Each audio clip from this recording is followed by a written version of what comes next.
YouTube family, what's happening? Was good. Talk with me for a little bit. So, last night we all know that the debate went down between Pastor Greg Locke and Pastor Dean Oden, and what a debate it was. I'm going to go ahead and I am going to seek out the Jeranism version of the debate, which it was the debate just from Jeranism's platform. I'm going to put this in the link, then you guys can watch it. Now, it turned out the way I thought it would turn out, but I'm trying to keep a smile off my face and to keep from laughing because of how it turned out. It's basically spot on from what I expected.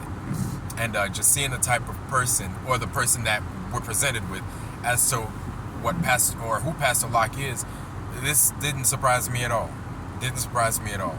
Now, if you didn't know and you're wondering about that $30,000 prize, Pastor Odell decided he didn't want any part of that prize. He just wanted the debate, which to me, at the end of the day, I think that was a wise move, a wise decision. That way, things could have been uglier if prize money was involved. Thank God he was wise enough to turn that money down, because it was a very one-sided debate. I feel it was more absolutely, totally in the camp of Pastor Dean Odell. Now, when you watch it, you'll see Pastor Dean Odell very well prepared. It's as if he prepared this thing as if his life was on the line. But at the same time, it's as if he'd done it before, because he has done it before. Well, not necessarily debated like that, but rather his presentation. Everything was in a nice, clean, concise order, and it was easy to understand. Now, it did carry a little bit longer than we expected, than I expected, that's for sure. But he got his points across. Did he touch on the Bible? He touched on the Bible a whole lot, right? He got into the verses and told the Bible verses as they were. He didn't shoot from the hip. He didn't ad-lib anything. He basically read it word for word from the scriptures, right? The books that we're all familiar with: Job, Genesis, Revelations, Isaiah, etc., right? And he presented them as he should have. And this is basically what we were expecting. If you saw my last video, or a few videos previously, that where I was wondering why Pastor Locke was doing what he was doing and why he was doing it the way he was doing it, Pastor Odell basically presented the way I expected both of them to present, right? And it was supposed to be flat earth, globe earth from the scriptures. Nice and simple. Wasn't like that at all. You guys that have seen it, you know what I'm talking about. You guys that hadn't seen it, it was an absolute massacre. Now, I feel a little bad. I feel a little bad for Pastor Locke because of how bad he was. Okay, all right. It's not. I'm trying not to laugh, but it was pretty bad. It was pretty bad because Pastor Locke really didn't have a comeback, and he did attempt, and the place was quiet. It's as if it was like a bad comedy routine. And while he was presenting his routine, it's as if everything he expected Pastor Odell to do and say, none of it came to fruition, and he had no comeback. He presented like, I really don't have anything to say, but it's my time up here, so I'm gonna do my time. Kind of like if you've ever seen Bill Burr do his time in Philadelphia, to where he was being booed by the crowd, but he did the rest of his time anyway, but he rocked the house. The difference is there was no house rocking for Pastor Locke. None at all. None at all. I felt bad for him in that regard after a while because it was cringeworthy. You know what I'm saying? And it's kind of what I expected because he had no real comeback. There was no Bible. There was one, maybe two Bible verses discussed, and the way he was trying to spin it, it just wasn't. Nah, man.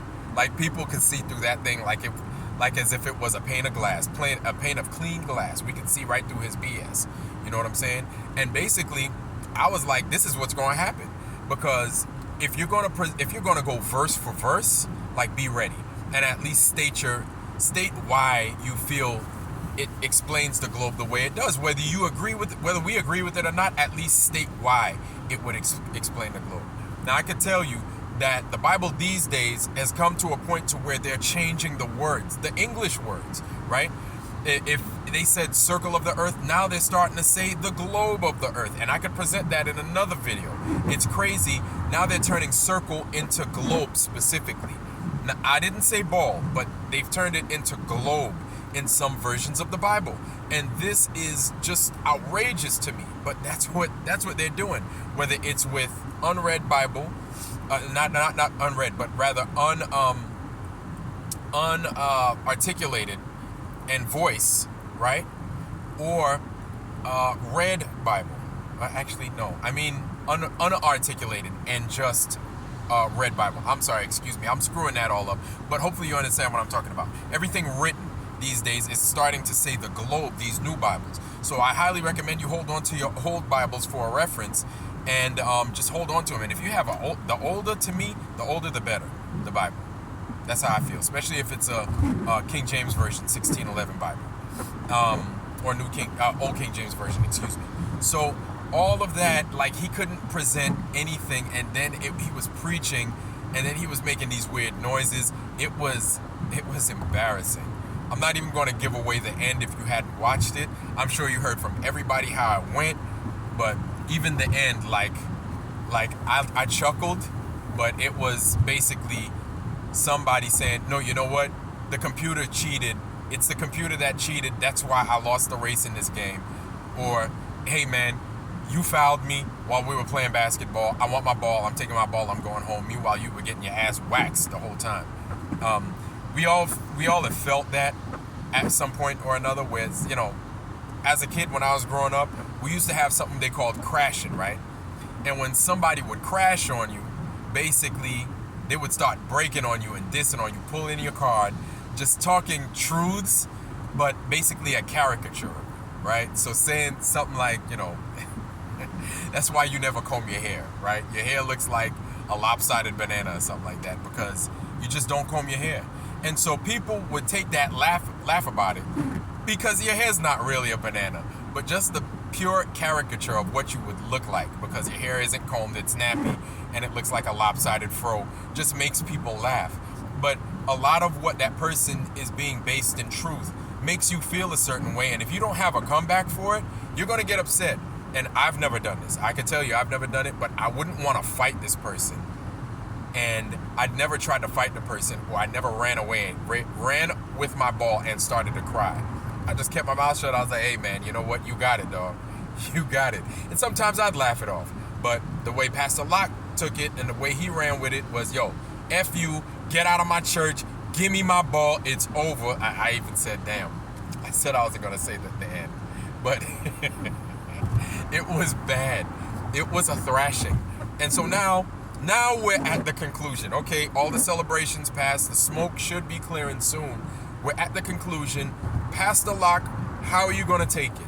Because you had a golden opportunity to present yourself as a man of the word, a man of the scriptures, humbled at that point, a man of God. You could have been like, you know what, Pastor Odell, I didn't even know that, man. Like, I thought I knew. I didn't know. If you did that, everyone, your congregation would have grown. Some people may have looked at you and laughed at you, clowned you for a little bit, but you want to know something? We would have embraced you with open arms, and we would have said, hey, you know what? That's what a man does. You take your L's, you take your lickings, and you keep it moving. And then we work together and we grow stronger. We grow from that. You know, when you're wrong, it's okay to say you're wrong, man. You learn from your mistakes, man. Pastor Locke, you young. You young. I'm not going to talk crap about you, but you young. And you're going to see as you grow, it doesn't matter how old you are, man. We all make mistakes. We are flawed. We're created in the image and likeness of the Most High and those around him. But you want to know something? He knows we're flawed. He knows we're built with defects.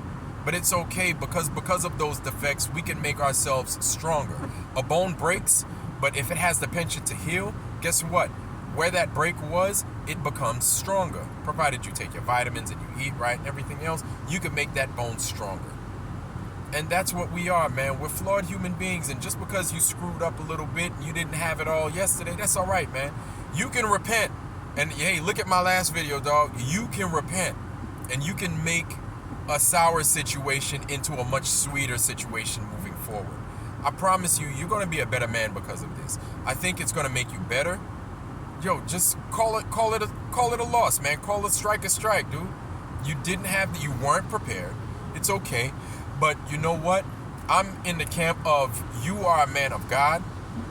If you want forgiveness, if you want to repent, hey man, I'm all for it. I'm all for seeing you get better. But you have to be willing to learn.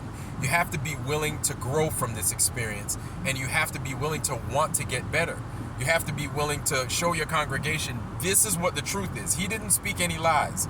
And if you're in the camp of the globe, that's cool, but Pastor Odell didn't lie to any of us, man. This is what the scriptures say, and I highly recommend you don't take my word for it, because it's not about me. It's about what the Most High said.